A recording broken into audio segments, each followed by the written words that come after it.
Subscribe to The Leader to get it at 4 p.m. every weekday and give us a rating while you're there. Now, from the Evening Standard in London, this is The Leader. Evening Standard, it's your Evening Standard.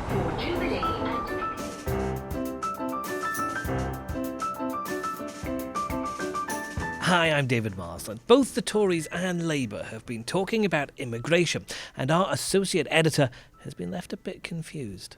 The Labour Party says it lets lots of people in, but underneath maybe it's got a plan not to. The Tories say they won't let lots of people in, but underneath they've got a plan to do so. Julian Glover on the impossible things the country was promised before breakfast. Also, the RMT's called a 24-hour strike on the Victoria line, while this newspaper thinks the union's reasons are spurious. And there's two pieces that sit side by side, and one is a very hard, high-backed wooden chair that basically people were sat in. Their head was pulled back over the top and they were restrained while people pulled their teeth out. Our arts correspondent Robert Dex visits the new exhibition exploring 500 years of medical history.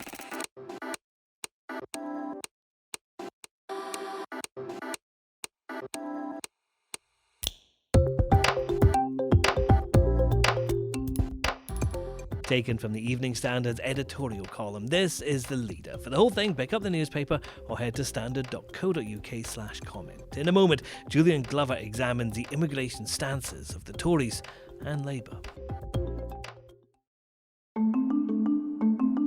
The Conservatives have dumped Theresa May's 100,000 goal for net immigration. The party says they're not setting some arbitrary target. What they will do is bring overall immigration down, but give skilled workers preference under a points-based system and expert recommendations.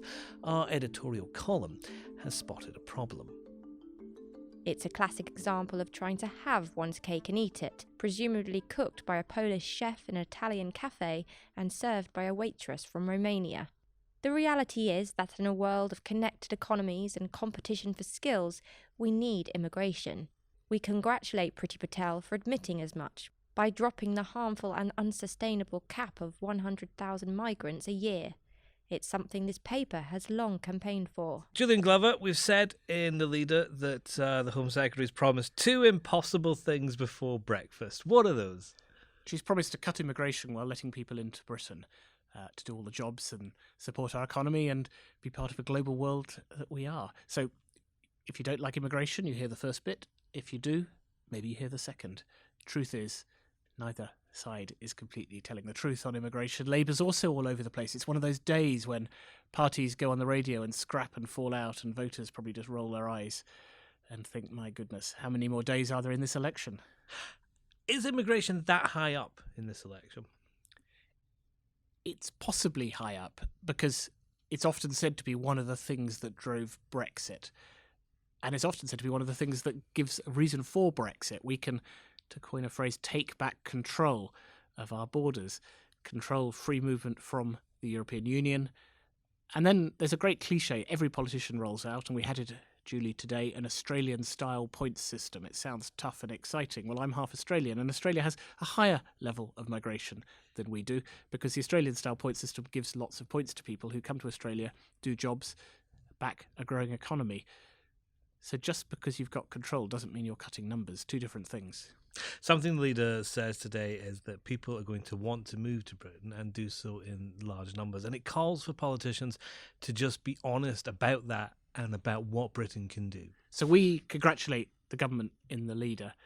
They might be surprised to hear it. We congratulate them for getting rid of the completely ridiculous cap on numbers that the government had previously promised to stick with, and Theresa May became very defensive of long after everybody else realised it was nonsense and couldn't be met and only just set something up to fail and had lots of perverse consequences, like the way students were treated, which held back the global competitiveness of our universities and stopped people who'd done well at university trying to get jobs to work in Britain, which you might think was the point of having higher education in the first place. So good news to the government.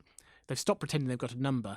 Now they're just pretending a really vague thing, which is overall they're going to control migration to the UK. Well, overall isn't really a test of anything. It's just a vague word. And how has Labour got itself tied in these particular immigration knots that it seems to have got itself tied in over its policies? Well, Labour hasn't got a policy at the moment, as we were told this morning. We have to wait for the manifesto, and apparently we'll learn everything from that when it comes. The Labour Party conference is very much in favour of movement. There's a liberal strand in Labour, or at least a sort of let's get rid of nasty rules and restrictions on migration, a kind of horrible right-wing sort of thing. So that bit of Labour wants to be open and talk about free movement, and there was a vote at the party conference which went that way. Another bit of Labour thinks migrants are coming in here to undercut the workers who live here already, undercutting their wages, doing their jobs. You might say they're actually doing jobs that need to be done because we have really high levels of employment and low levels of unemployment. But nonetheless, they're pretty anti-migration. And Len McCluskey, who's that person who really runs the Labour Party, top union boss, union bosses are always called union boss, but top union boss Len McCluskey said, hang on, don't listen to the party conference, wait till you see the manifesto, with that slight air of menace you always get, with the suggestion there will actually be some tougher controls. So again, the Labour Party says it lets lots of people in, but underneath maybe it's got a plan not to. The Tories say they won't let lots of people in, but underneath they've got a plan to do so.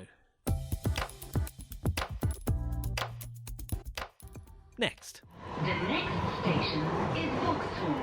A 24-hour strike will hit one of London's busiest tube lines this month, while we think the union behind it is being childish.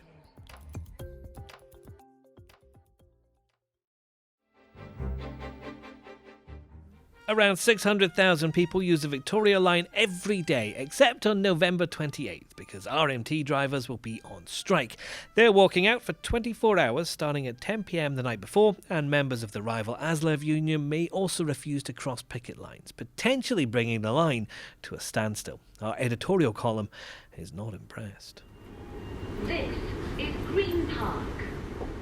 You can always rely on the RMT rail union to find a spurious reason for a strike. What's the reason for this disruption, which will hit the lives of a lot of London workers paid much less than the basic pay of £55,011 drivers get for a 36-hour week with 43 days holiday? Tube bosses, it says, are being deliberately provocative, and the strike is solely down to their childish behaviour. Are the unions sure they are not referring to themselves? We'll keep you up to date with the tube strike in the paper and online, and you can also get our overnight news bulletins through your smart speaker. Just ask for the news from the Evening Standard. It's available from 7 a.m. Now, the Science Museum in London's opening an enormous exhibition tracing the history of medicine over the last 500 years.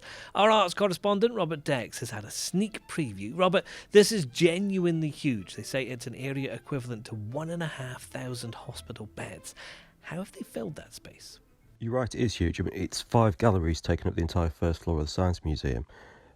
But if there's one thing museums aren't short of, it's exhibits. Yeah, there's hundreds of thousands of objects that never get seen, lying in archives and storage. So filling a space even this big isn't really a problem for the staff at the museum. It's home to about 3,000 exhibits in total, but because it's so big, it doesn't feel too busy. Everything has its own space and is in the right place. And actually, they've built in a couple of points as you walk through, where actually there's very few exhibits. So visitors can stop, they start to take stock of what they've seen, think about what they've seen, and then move on to the next stage. It's really quite extraordinary how medicine's advanced, even in the last 100 years. How well has this captured that journey? Well, the advances in technology are the heart, really, of all the galleries. There's 2 pieces that sit side by side that particularly bring that out, or brought that out for me. One is a very hard, high-backed wooden chair that basically people were sat in. Their head was pulled back over the top and they were restrained while people pulled their teeth out without anaesthetic. And it sits next to the Da Vinci robotic machine that was used. I mean, it's only 19 years ago. It was the country's first robot-assisted keyhole surgery operation, carried out by Professor Ara Desai. And to see those 2 objects next to each other tells you everything you need to know, and the fact that actually that robotic surgery machine is actually now out of date. So you can see the huge leaps everywhere you go in the galleries. Are there any particular highlights you found interesting? I mean, there are so many highlights. It's the sort of place that is going to be there for repeat viewing. You'll be able to visit again and again and again and see something new every time. A couple of things that stuck out for me. One that was just very funny, which was a very early example of DNA sequencing, which looks amazing, looks very striking. But it's actually made with a Charles Meccano set. So I just had this you have this wonderful image of somewhere a small child, whose scientist mum or dad has wandered off to work with their toys, wondering where it's gone to, not realising how it's been used in this huge sort of medical leap forward. And then one of the most moving things is a tiny little vial of medicine that you would walk past a million times and not give a second glance to. It's only when you go over and look at it you realise it's a vial of thalidomide. That was the drug that obviously in the 50s and 60s was given to pregnant women. It was sold as a way to sort of cure morning sickness and that kind of thing. And obviously we all know it left their children with dreadful legacy of malformed limbs, and you have people now still struggling to deal with the after effects of what happened to them. And it was a huge public health scandal. And just to see the tiny, innocent looking little bottle sat there, and then to see the wider picture and everything that's come from it and all the lives that have been affected and destroyed, it's quite something. But as I say, I mean, anyone who goes will see something different, and every time they go they will see something different. And it really is, it's a fantastic new addition to the museums of London.